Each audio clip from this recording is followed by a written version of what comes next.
My question is about the pictures that I see around and the pictures I see in your books, all right? What is the significance of including the pictures with the word? That's a very good question. The pictures you see on the wall is real important because if we don't do this, he's going to write them off as white, the way he does all other black men history. He distorts the pictures and gradually alters the way they look. Next you know, they're real. Everybody's real light-skinned, the same way they did the Cleopatra movie and the Moses movie. And people now think Charleston Heston is Moses. And they think that Elizabeth Taylor is really what Cleopatra looked like. And so what I did is, and you happen to be a child that was smart enough to pull the pictures out. 99% of them are so afraid to touch the Bible, even in that state, that they'd never do that. And they start looking at those pictures as they read the Bible and really think that Jesus lived in the village and had a beard and looked like a hippie. They start getting that white Anglo-Saxon hippie image in their mind of what God looks like. And being that telling me Jesus is God, you know what that means they think they are? When they look in the mirror and they see a black face, they think that they see themselves as the opposite of white. So they teach you that white is the opposite of black, then God is white, then what must blacks be? The devil. So what I've done is said, like me or not, I'm going to start putting images of black people in the books, regardless of what anybody says, so that the children that read it start to see Moses and Jesus and Abraham and Yusuf and all the people of the scriptures in their real shade and color.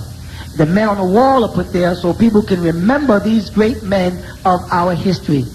Because the white man would love for us to just knock Marcus Garvey and Noble Drew Ali and Honorable Elijah Muhammad. He'd like to lock them out of our history, but he makes sure me and you remember his history, because if you reach in your pocket and took out a dollar bill, you'd be looking at a part of his history. He made sure we got our face on George and Abraham and Jefferson all day. He makes sure of it. So I'm not going to be fool enough myself to say it's not important to me. I'm saying when I think that a physical impression in the mind is important. What a person thinks things are oftentimes has a way of affecting the way they react to things. I mean, people see a white guy with a beard and they saw little black kids say, there goes Jesus, Mommy, walking to the village. And the mother has to say, no, that's a hippie. And that shouldn't be like that. You know, it's interesting. It doesn't mean anything, but I agree with you in the sense that there was a certain hypnotic brainwashing that we've all been under as a result of his nonsense, all right? Spell, it's got to be sort of cleared, removed, all right? So by whatever means it has to be removed, I'm all for that, all right? Okay. That arises from you saying that now. That's cleared up. But what about, okay, you gave us a picture of the Most High. That Yaanuwn. Yaanuwn, right. The Most High. You gave us a picture of him, that being his title. Now, I'm speaking for myself. I don't know if anybody has ever seen them or is him or whatever they want to believe. Right. But I have never come in contact with this being. Right. So that would therefore still put me in a belief state. Right. I'm believing that this being I knew exists. I have no contact with him. Correct. So my question is, how can you question the existence of this person? You should question the existence because you haven't had the experience. You should. I'm saying don't accept that that's a picture of a new. But listen to this. If Michelangelo can paint an image of God, you follow that? And then you read a book because Board of Education demands that you do, and he stamps in your mind that image of God, regardless of what I tell you about the Most High and the Supreme Being. I'll just make it clear to you, so you can see what I'm saying. All right, listen to this. We do this all the time, right? You with me? I want everybody here to say Jehovah. Good. Very strong. Elohim. Elohim. Good. What picture do you see in your mind of a person or persons when you say Elohim? Don't lie. None. Ready? Michael Jordan. What? Do you see somebody in your mind? You see a human being, don't you? Now, when Michelangelo does the Michael Jordan and we're forced to still do the Elohim, you get what I'm saying? He is now implanting an image in our mind that regardless of where we are and what we do, we will always reflect back on God as Michelangelo drew it. Why do this here? You see that finger? You seen the picture of the hand where the hands meet? Like this here? That's in my mind. I get this impression now. Watch this. God. You start getting, the first thing is an older man with a voice like this. I am God. That's what 20th Century Fox and most of the movie industries have done. They gave God a voice. And he usually has a British accent, even with movies shot in America. If he's going to speak English, he got to speak the Queen's English, because God speaks with a dialect. But whether that was thought out, I don't know. But the reality is, God has a voice. God has a hand. His son, see that? God's son, who is that? Would somebody describe Jesus for me, from what you know in your mind? Yeah, was anybody here a Christian? All y'all Christians? Could you describe Jesus who was on your grandmother's wall? Okay, you're not now, okay. Well, I'm still a Christian. So, for me, could you describe the picture that your grandmother had on the wall? He had like dark brown hair, blue eyes, pale looking, white robe. He had like... Was he doing this? Yes. Was he doing this? Was he doing this? Yes. You know what I'm saying? They didn't just give us a face, they also gave us choreography. Right? Yeah, he has certain things he does. And now, when you see the Pope knows the choreography. So the Pope goes by and does this. And when he does this, what comes to our mind is we superimpose Jesus Christ over the Pope, so we don't look at his, how old and decrepit he's starting to become. We do, and we see in our mind's eye the image that Michelangelo or whomever. Now the Jehovah's Witness, if you open their books, like the sister said, they have their own drawing of Jesus. Jesus doesn't have shoulder-length hair. In the Jehovah's Witness book, he has a nice haircut. I don't know when he gets his hair cut, but he got a nice haircut.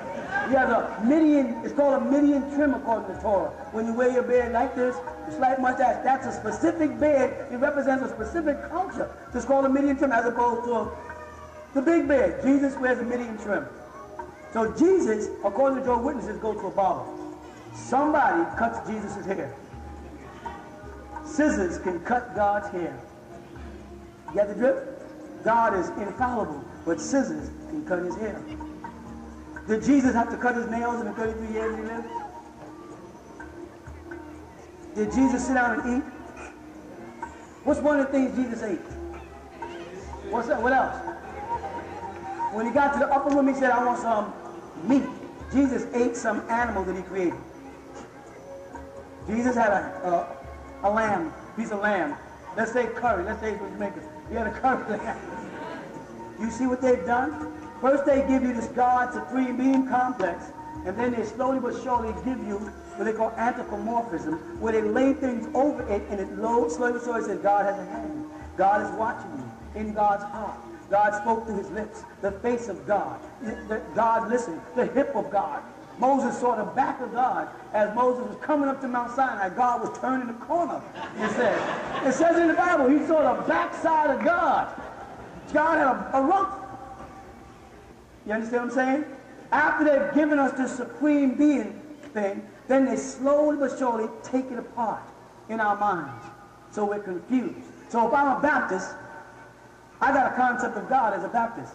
The Mormons have a different picture of God.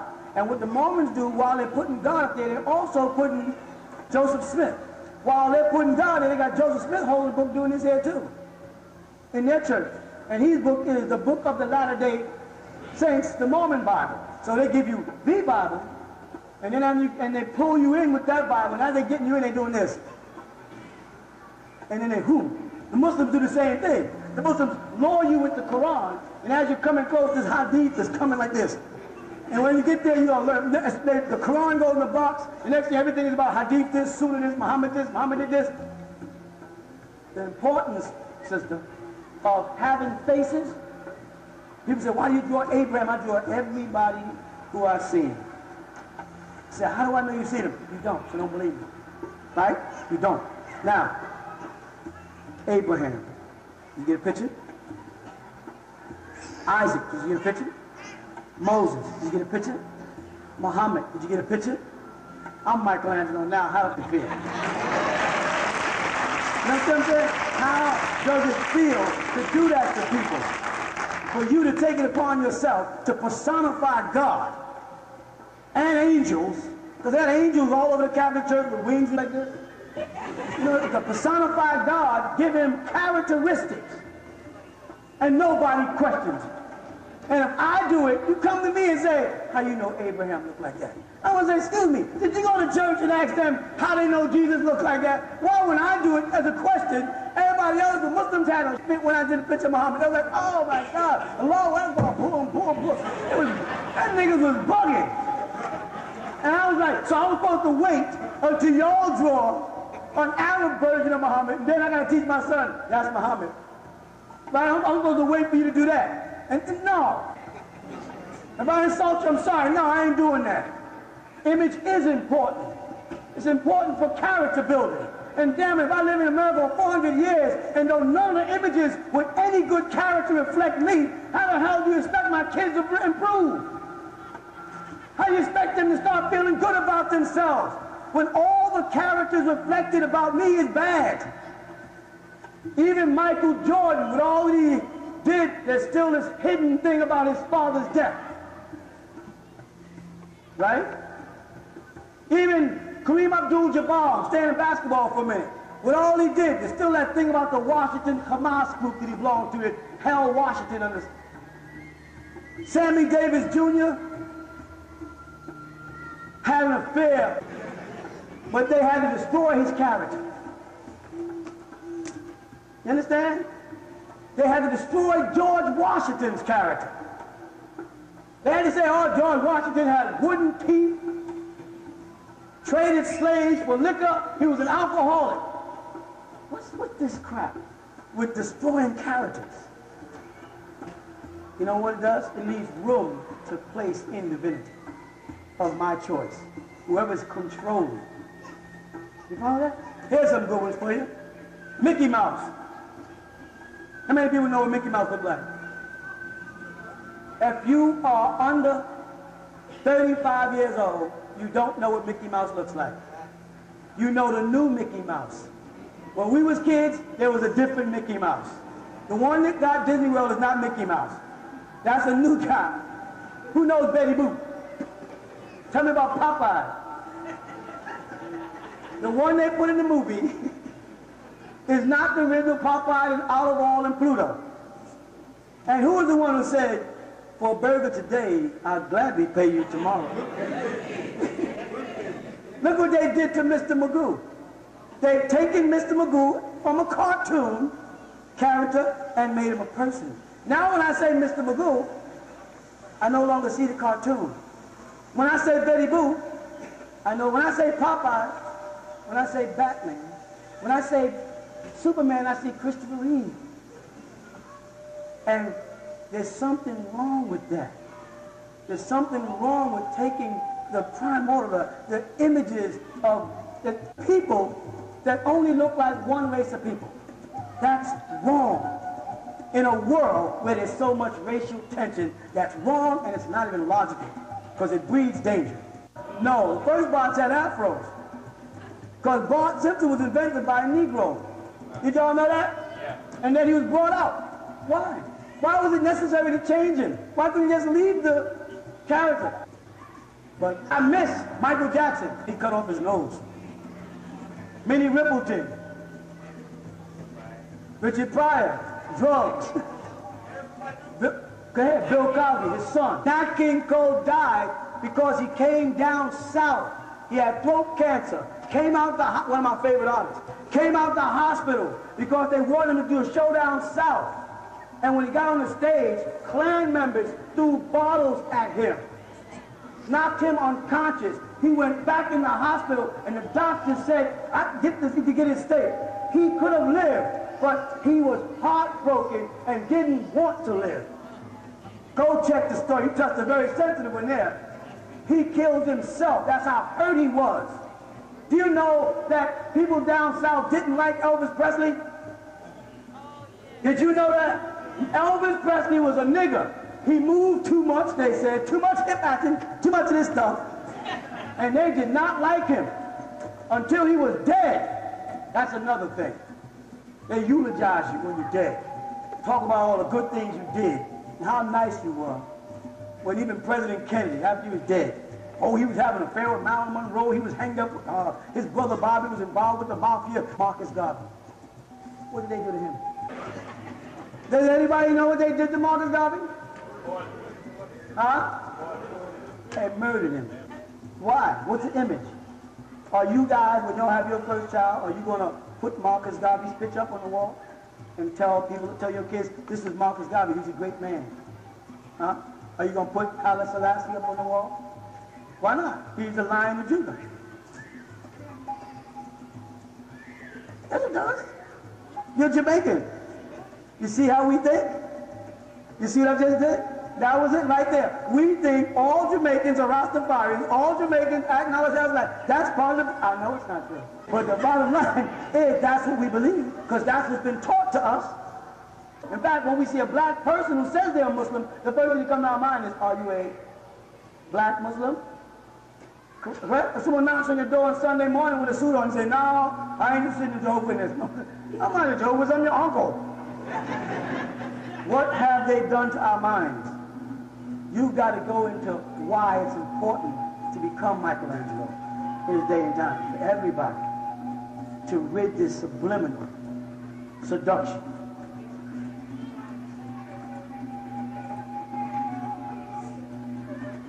I can't. That's the thing I'm telling you. That's what I can't do. That's what's sad. I can't erase what Michelangelo did. But I can get there before the Mohammedans do. See, the Mohammedans set out to come to America to convert Americans to Islam. I know, because I'm one of them who came here as an Arab to convert people. If I'm saying to Islam, and part of that plan, right, was to implant in their mind Arab output, the Arab side. And that would remove the Americanism out of you and make it easy for you not to care about where you're standing when I'm throwing bombs at your ass. That's all part of the Arab plan. And that's why they wanted to kill me when I put out a picture of Muhammad. Because they didn't get a chance to put their image in their heads first. I beat them to it. And I said, this is what Muhammad looked like. And I said, Muhammad is not he's not a what? Nigger? You want to say? I thought there was no racism in Islam. Well, does it make a difference? And he said, well, nobody knows what Muhammad looks like. And I said, I do. He said, how do you know? He came to me. Now, if they say no, it means he's dead. He came to me and he spoke to me and said, I want my picture known. I want people to know what I look like. I don't want people to mix it up. But listen to what I'm doing right now. Christians, is Jesus dead or alive according to Christianity? He's alive according to Christians, sitting on the right-hand side of God in heaven, and he visits preachers periodically and talks to their heart. Well, Jesus visited me and talked to me and told me to draw a picture of him. So, because he said, the picture they got out of me is not me. Doc, I know you can draw. I want you to draw the picture. He stood down, he sat down in the chair, he did like this. And I took my pen and I went, hold still. After about 2 hours, Jesus got tired and actually couldn't sit down. Threw me off, of course. God got tired. And so when I finished drawing, I asked him, is this okay? He looked at it and said, no, fix the nose. So I fixed the nose and I said, is that okay? He said, all right, that's who denies God is sitting up there? Come on. I'm going to get y'all. Come on, let me say, y'all are hypocrites. Because y'all believe God is omnipresent. And the moment I say he's over there, y'all say he ain't. You see, you believe he's omnipresent. You believe God to be everywhere. But just because I'm saying he's over there, now he's not. But you know what? All over the world, people go to places like South America because someone says there's a statue of Mary crying.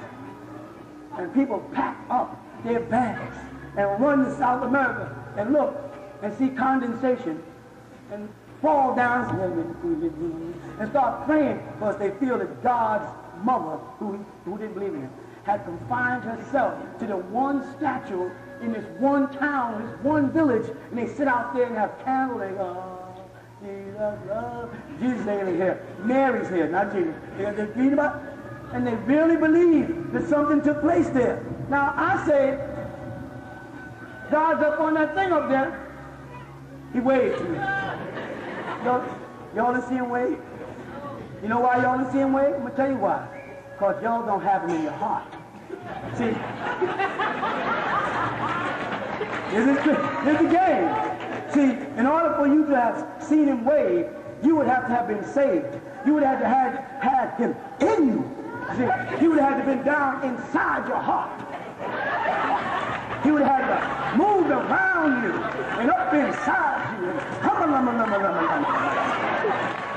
Lord Jesus. You ain't got the Holy Ghost. So you can't see him. But I'm in touch with God. You see the game?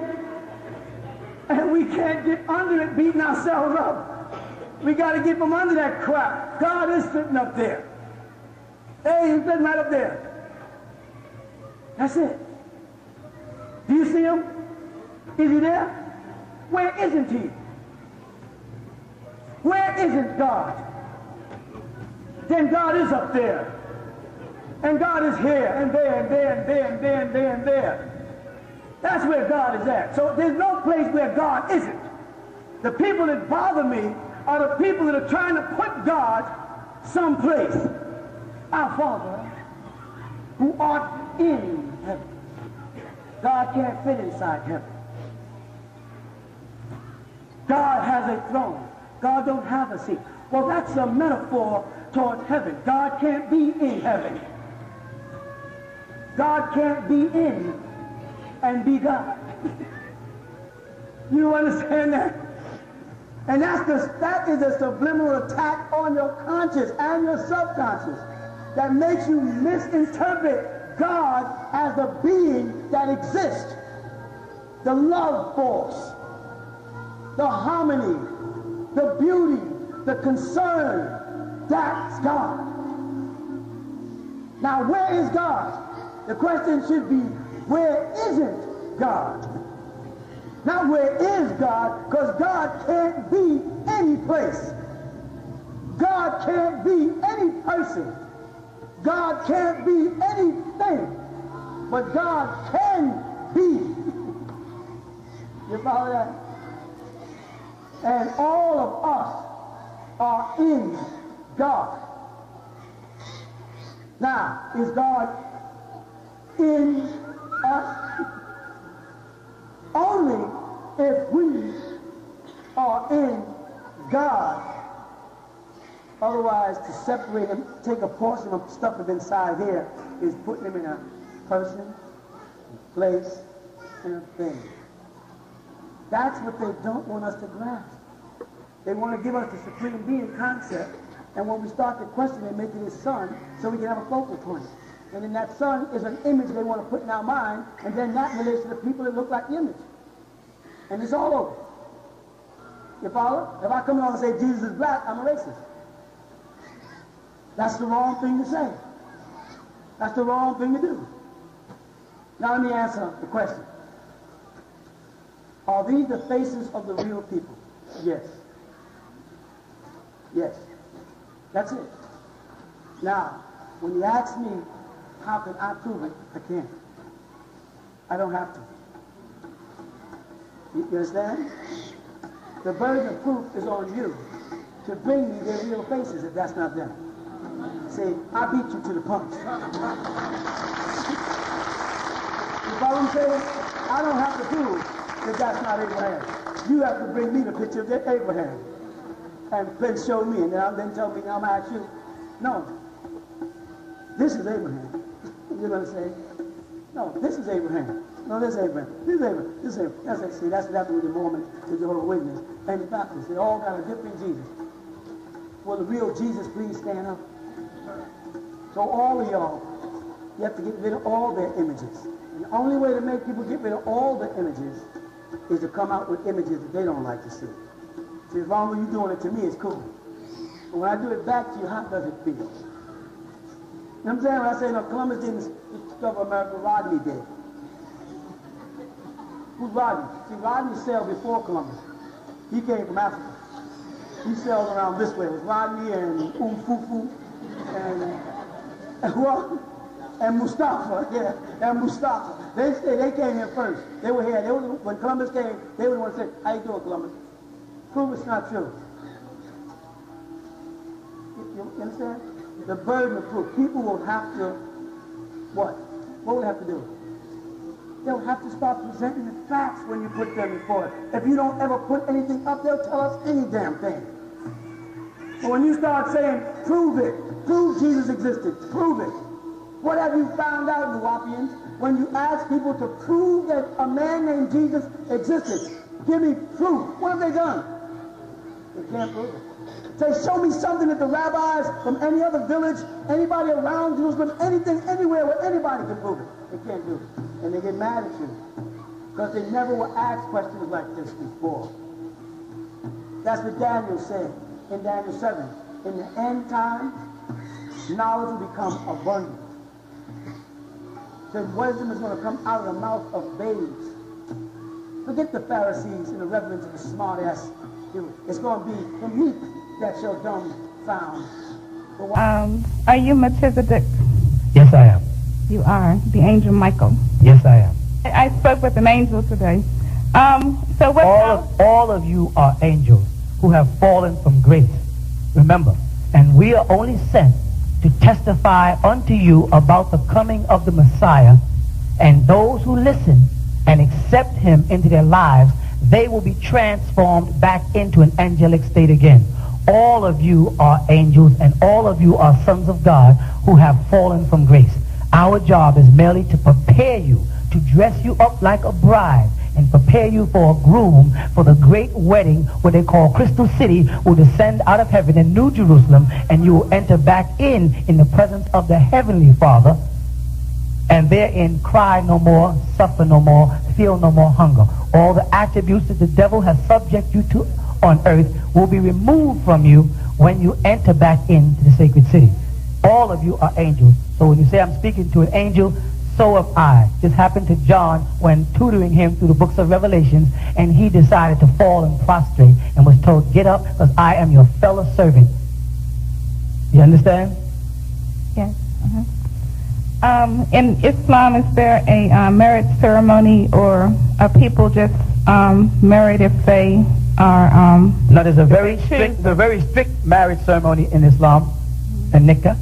The actual dowry has to be paid. There has to be contracts drawn up. There has to be family meetings and discussions for genetics. It gets very intense because in Islam, we don't marry just because a person is pretty. We marry by genetics as well. We make sure there's no disease in the father's blood. If my daughter is to marry, I want to make sure that there's no disease in the father's blood or his grandfather's blood, so we inherit it. And this may sound bad, but you keep your bloodline pure by knowing who your children marry. And that's very, very, very important for you women, and not to marry dumb men because they're cute. You better start thinking about what you marry, because what you marry will determine what the intellect of your children are. It is time for us to start breeding mentally. We have stopped breeding mentally. We started breeding physically. People said, he has curly hair or light eyes or light skin, so I'm going to have a baby by him, so I have light-skinned, curly-haired kids. Those days are over. It is now time for you people to start breeding mentally, because the higher the mental capacity, the easier it is for extraterrestrials to communicate with you. People on a low mental capacity, it's very difficult to penetrate that block, that ignorance. But people who are more sensitive spiritually, because they were bred properly, it makes it easier when extraterrestrials are trying to communicate. Because messiahship or Christ is a nature that you all must succumb to. There's great masters or beings called Elohim in the beginning of Genesis. When they say in the beginning was the word, they use the word Elohim. Elohim is a Hebrew word which is Elo in a plural. These Elohim are what they refer to as the we or the Lord of hosts, the angelic beings. They are overseeing. They come into your plane at different periods of time to interfere with what man is doing to try to coerce him. Those of you who accept the teachings into themselves will be transformed back into, again, angelic beings, and you will witness the heavens. You'll see angelic beings, and you'll travel other galaxies. Those of you that can make that height.